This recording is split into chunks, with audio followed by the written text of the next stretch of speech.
Turned out that the bell had been ringing for a break. I was aimlessly walking down the corridor. I had no desire to return to the classroom. There wasn't much sense to. Besides, Catherine said that she needed some time. I decided not to disturb her by hanging around, since she hadn't gone home and intended to finish class. Was all this really happening to me? I was desperately driving away the thought that Catherine was to blame anyway, at least for not telling me about the child when she had the opportunity. Don't do that. Don't do that. I could totally understand why she didn't. I could totally understand why she didn't. She wanted to seek a neutral opinion. That's the thing. She wanted a neutral opinion on all that. That's why she went to Himitsu. Because Himitsu was really the only female friend she thought she had at the time. That's why she went to Himitsu. I mean, not even female friend, just friend. She wanted, like, someone who wasn't directly involved. She didn't want her mother's opinion because she knew her mother would lose her shit. She didn't want Nikolai's opinion because she knew he'd be heavily biased in his thoughts. She wanted a friend, someone who wasn't directly involved. But the friend she thought she got was a fucking demon in disguise. And to be frank, her excuses sounded pathetic. Oh, fuck you. Go suck a dick. The lives of other people, even unborn ones, shouldn't depend on some girl's unstable hormones. Oh, go fuck yourself. Oh, go fuck yourself. Don't come at me with that shit. If you don't know what to do, ask for advice. That's why she went to Himitsu, you dumb fuck. Ask the child's goddamn father for advice. No. No. Suck my fucking dick. No. Ask the child's father for advice. Fuck you. She wanted a neutral party's advice on the situation. A neutral party. You think the child's goddamn father is a neutral party? You think there's not going to be, a bias and emotions and all this intensity in that discussion? No. She wanted advice from a neutral source. She wanted advice from a friend. Someone who she thought had her back. Very clearly did not. But this motherfucker would be like, oh, what about the father? Fuck the father. Oh, I'm sorry. Is the father the one that has to actually bear the child? No? Go fuck yourself. Go fuck yourself. I was gritting my teeth walking down the school corridors, staring at something in the distance, even at something in another reality. I was going down the stairs and then... boom. A girl jumped out from behind the corner and bumped into me. The multicolored paper she was holding flew all over the place. Grabbed one automatically. There was a flyer for a Zed Fields concert. I kind of figured from the music it was Ellie. Also, yeah, we haven't seen Ellie in a fucking... Bro, once you start going down the Himitsu Catherine route, once you even during the common route, once you start ignoring Kagome, you see so little of Ellie, it's insane. Logically, the careless girl turned out to be Kobayashi Ellie. I helped her to her feet. It seems we've already met under similar circumstances. That's because you don't watch where you go. Well, at least I don't run in the corridors. What's the point of talking with you? It's useless. She pouted and started collecting the flyers lying all over the corridor. Let me help. No need. I'll handle it by myself. Well, if it's my fault like you say it is, then it makes sense for me to take responsibility. The Japanese expression I used could be interpreted rather ambiguously, and Ellie smiled. Be so kind as to help, then. I've been to one of your concerts, by the way. I liked it. I'd have been blind not to have noticed you. Seem to have a fixation, Kobayashi-san. Ellie flared up and almost dropped the pack of flyers she had just collected to the floor. A fixation? When you were staring at me the entire concert? My excuse is that you're the lead singer. Makes sense the audience would be looking at you. And then, isn't it weird that you didn't like me looking at you in particular? That's because... She blushed and turned away. Everyone else is normal. You aren't. I looked at myself demonstratively. What's not normal about me exactly? Oh, I know. You're some sort of mind-reading psychic. I would never want to read your mind. Never managed to get clean enough after. If you want to know, I've never thought about you that way. Spare me your dirty insinuations. I abruptly handed the flyers I'd picked up to her. I have a girlfriend, you know. Ellie's anger looked so amusing, and I got so absorbed in making fun of her that I completely lost touch with reality. It didn't seem like she was taking my words too seriously either. And I feel very sorry for her if I were in her place. An awkward pause hung in the air. I gradually started to realize what she was about to say. I didn't mean that I want to. I mean, things always go wrong with you. That is true. Things always do go wrong with him. She pressed the flyers to her chest, turned on her heels with one sharp motion, as if in a dance, and walked away. I'll come, I shouted after her, and deftly spun a flyer I'd kept for myself in my hand. That silly interlude cheered me up a bit. I managed to forget about Catherine for a while. I love that about Himitsu and Catherine's routes, though. It's just like... just fucking Kagome and Ellie just randomly showing up. Like, Kagome, she played a bit more of a role in Himitsu's route for sure, but just like Ellie just popping in like once, just to remind you like, oh yeah, hey, remember, Ellie's still here. She hasn't gone away. Because yeah, she shows up like once during Himitsu's route as well. He like goes up on the roof for whatever reason, she's there. And they have this minor little interaction. It's like, oh, yeah, okay, thanks for reminding me that Ellie exists. Appreciate it. No, not really. Our problems just kind of fade into the background for a moment. Was something so small enough to outweigh matters of life or death? Man is such a strange creature. I was pointlessly wandering the city. I didn't want to go home. Didn't want to be near Himitsu, or even know she was somewhere nearby, just across the street. Thinking up another plan or discussing the next steps of Japanese Secret Service with her father. Just like that encounter with Ellie had distracted me from other thoughts. The truth that had finally been revealed made me forget about the spy games I was stuck in. Now Mrs. Winter's behavior seemed even stranger. If she knew everything all along... For mother in a situation like that, the bastard who knocked up her daughter would always be to blame. And I was somehow convinced that this was the case even for Cheryl Winters, with all her cold rationality. Cold rationality, I said out loud in Russian. A woman of indeterminate age with 2 weighty bags in her hand eyed me suspiciously. But what, in the end, was my trust based on?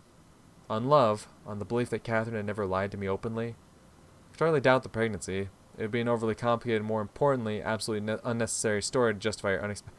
Is he really about to accuse her of lying about the miscarriage? Homie, you are not going down that fucking road. I know you are not going down that fucking road right now. But the miscarriage. I immediately recalled Catherine's crying face. No, back then, on the roof. She was definitely telling me the truth. Yeah! Keep in line, bud. I felt disgusted by my doubts regarding Cartia's honesty. Yeah, you fucking better.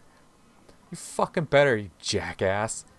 Meanwhile, in Tokyo, the workday was ending, and the endless crowds of office workers flowed to the nearest underground stations. I walked upstream. Like a breakwater they had to pass around on their way home.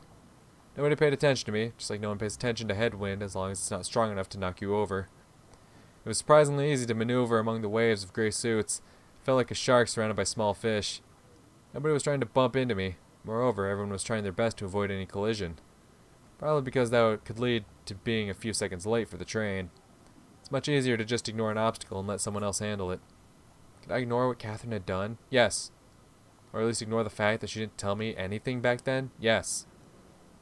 Homie, she was scared. She was confused. She was young. She didn't know what to do. I'm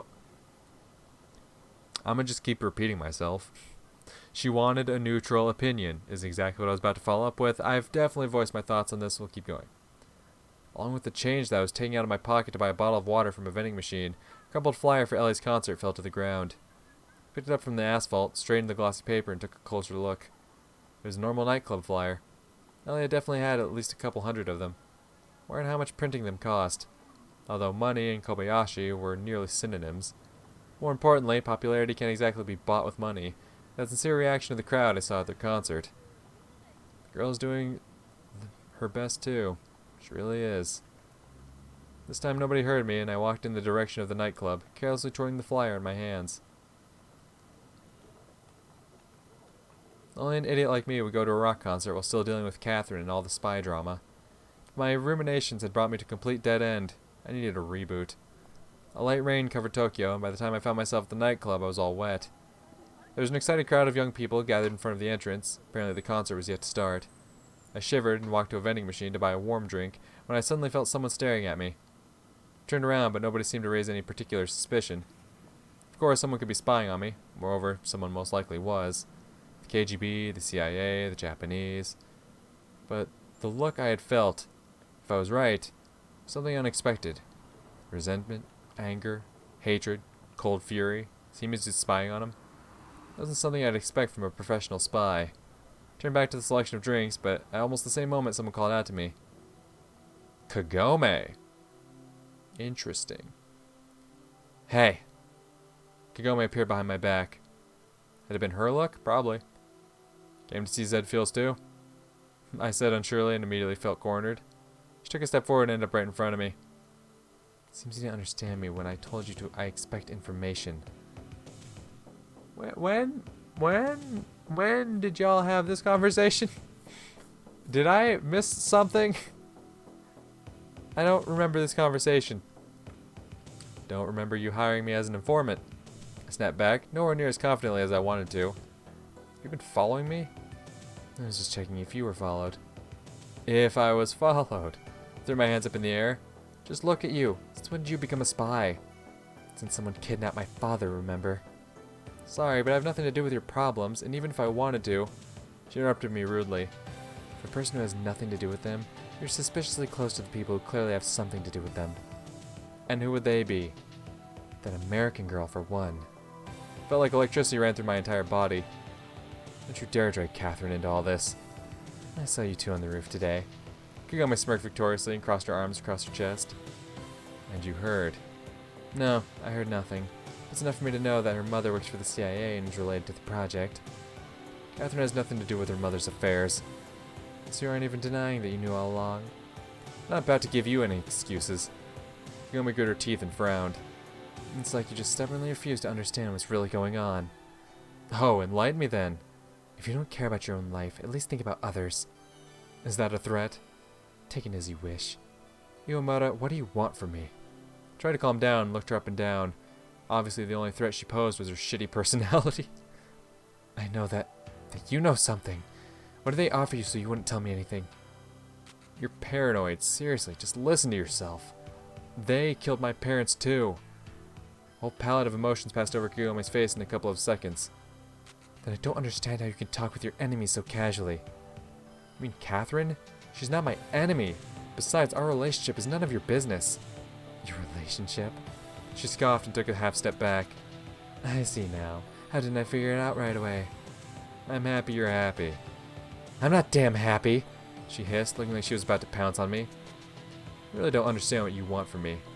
Maybe I really knew more than I was telling her, but at this moment Kagome wasn't exactly inspiring trust.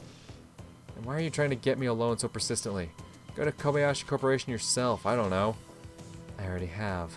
She scoffed, sighed, and closed her eyes. I see I've been standing out in the rain for nothing. You're useless. Maybe if you treated people like people rather than irritating obstacles you have to share a planet with, get different results. So that's how you're talking now. Her expression softened and Kagome started looking like a normal girl again rather than a serial killer.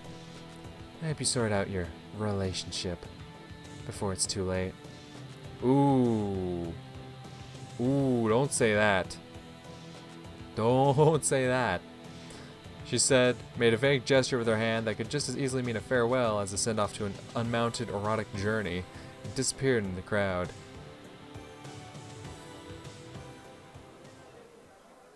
Jealousy is generally not my character, but sometimes I really wanted to be a bit more persistent, talented, and lucky.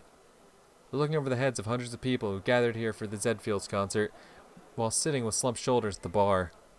Maybe I just wasn't fated to have all that. Just yesterday I was telling Catherine that I didn't believe in this silly stuff, but now I was here, and somewhere over there, in the dressing room, Kobayashi Ellie was preparing to perform on stage. Is a talented person talented in everything? What if she didn't even have to put in any effort to accomplish all that? What if hard work and diligence are a mantra made up for us by the powers that be? A carrot for a donkey, a prayer for a believer, a placebo for a dying person. I couldn't imagine myself standing on the stage next to Ellie. I suddenly felt deeply disgusted being in a crowd of her fans. Oh, who the hell? Just about to leave when I noticed a weird girl who clearly stood out in the crowd. Yeah. Hello. Right, she wasn't Japanese. Took a moment to realize. Moreover, she seemed to be the singer for the band who had just performed. Not that I had really been paying attention, caught up in my own head. The girl's predatory gaze darted back and forth through the hall looking for someone. When it fell on me, she froze and smiled.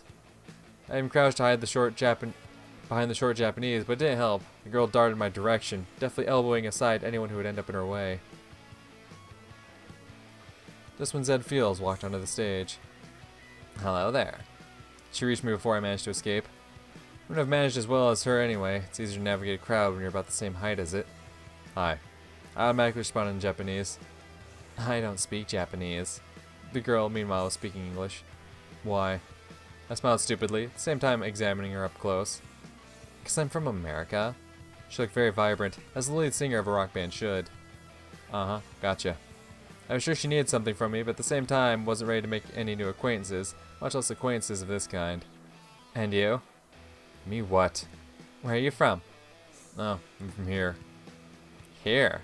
She screwed her lips in discontent and spread her arms wide, touching the people around us.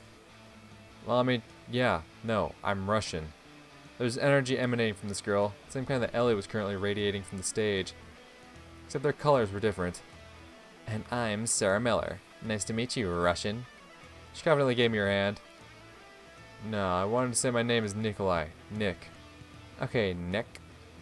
I responded to her handshake. There was something strange and wrong to this gesture. Something distant, accidentally brought in with mitigating birds from another continent.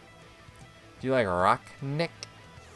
Sarah said the word rock in some special way on her lips. It sounded like the blow of a hammer against an anvil. Well, yeah. How did you like my band? It's good. In reality, I hadn't really been listening to it, so I immediately felt uncomfortable and my eyes started darting around the club, quickly stopping on Ellie. You like them better, huh?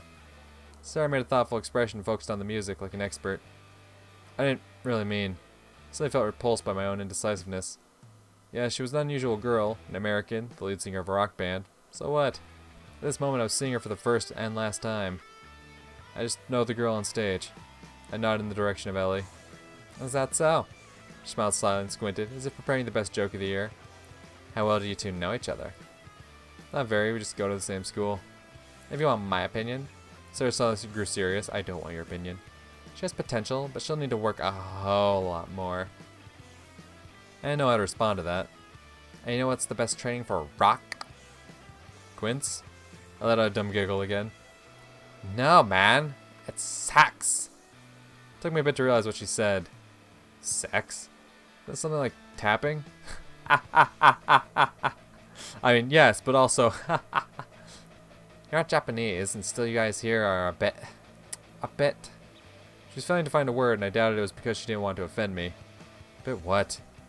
Repressed. Yeah, right, repressed. You could use a good fuck with that girl. I could, and I will eventually, but not today. And to her good too, I'll bet you. Vividly imagine what Sarah was talking about. Perhaps in another life. We're not in that kind of relationship, I told you. We're not in any kind, to be honest. Really? I thought she'd been looking over here pretty often. Do you just do music, or do you also have a part-time gig as a psychologist? I started to lose my temper. Just believe my experience. I also didn't know rock, but then at a concert, I fucked. Stop! I decisively interrupted her, raising my hands. I have exactly zero interest in your sexual exploits. Alright, matters that you have an interest in that girl in leather. I'm not interested in her either. I have someone I love, you know. Really? Sarah drawled in disappointment. What band does she play in? She doesn't. She's also an American, but with much better manners than some. I said with embarrassment, as if I was ashamed of my feelings towards Catherine. But that's so boring. When I saw you in the crowd, I immediately thought there was a fire in your eyes. Nick, you look like someone with rock in his soul. You know, you're right in a sense. There really is rock in my soul. I can imagine you on the stage with a guitar. Have you ever played anything? No, I lied. Yeah, right. She immediately lost all interest in me. Glad we came to an understanding. Good luck in life then, Russian Nick. She said in farewell, and deftly weaving between the members of the audience, found her way to the green room and entered. What the hell even was that? I exhaled and cautiously looked around, afraid to find Zed Field's weird keyboardist nearby. Tokyo Rider! Luckily for me, he was up on stage. Damn it! I want more Tokyo Rider. I cast an askew glance at Ellie, trying to look like I was just listening to the performance. I didn't know what that was that Sarah got into her head, but Ellie was completely focused on the music and wasn't paying any attention to me. Something dropped in my chest, like I'd stood in line for autographs of my favorite band and had missed out by a couple minutes. Sarah, Ellie. Like day and night, they were completely different from each other, but like sun and moon, both radiated powerfully with life. And I didn't feel like I had a place next to them. Not here. Not now. Don't worry, son. Soon. After rain, stars seemed to shine brighter than usual. Covered in their silver cold light, the city seemed to be all made of corners, like one of the paintings of a well-known cubist. The right parallelepiped... What the fuck? Parallel apipeds. Fucking Peppa Pig over here of the building seemed like the cubes of a child's construction kit, from which bizarre structures were thrown together without blueprints. Streets connected neighborhoods, becoming a circulatory system. The occasional car carried nerve impulses, and the asphalt and concrete were the skin of this creature my imagination had turned Tokyo into. I could feel I was burning. I felt dizzy and had to lean against a wall in order to not fall down. Had I caught a cold? I was 10 minutes walking distance from home. Those minutes seemed to stretch into an endless torture. I felt sick, the world swimming before my eyes. The road under my feet became a swamp, and I had to constantly make an effort not to fall deep into it. I was delirious when I got home. Couldn't get the key into the keyhole for a long time, but then finally opened the door. Should I call an ambulance? For a second I thought that dying now wasn't the worst option. It was definitely the easiest. However, I somehow managed to crawl into my bed and fell into fevered oblivion. Okay. Let's go. Let's go.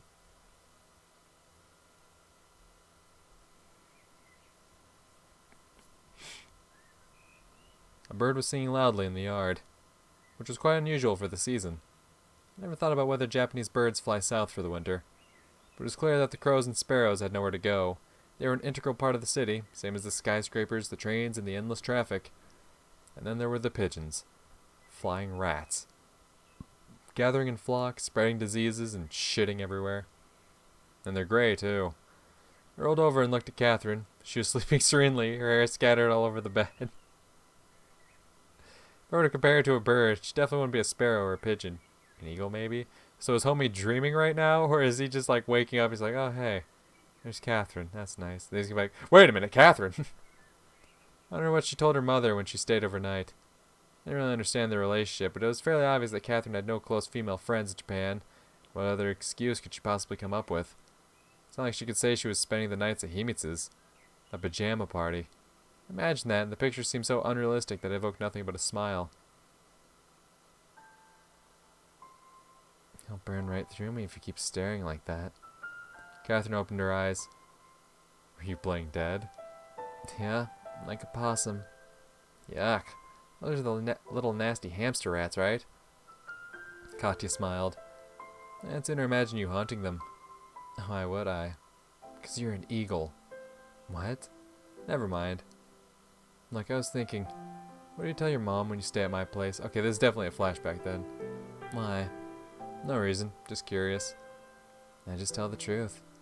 Just like that. And what does she say? What could she possibly say? I don't know, she might disapprove for one. She's much more interested in her work than something so trivial. Catherine said casually, but it still made me feel uncomfortable. How would I look into Mrs. Winter's eyes after that? Although Katya was probably just joking, even she couldn't just tell her mother she was staying at the night at a guy's place. Actually, I'm pretty sure she could. It's not like we're doing anything objectionable. My parents didn't seem to think so either. No, it's just... I just always thought that a normal mother would react differently. Yeah, Ms. Winters ain't no normal mother. We could wait till the wedding. Katya smirked playfully and gently stroked my chest. I'm not implying anything. Is that so? I think someone down there has a different opinion. I caught my breath after another round and looked at Catherine. You are even more beautiful after sex. More beautiful than who? Than usual. I'm sure you say that to every girl. No way. I should just pump and dump them. I smirked. Catherine hit her head in my chest. Am I going to end up the same? I'll have to think about it. She said without much enthusiasm. Seemed to have made a misstep in our verbal battle. Or not.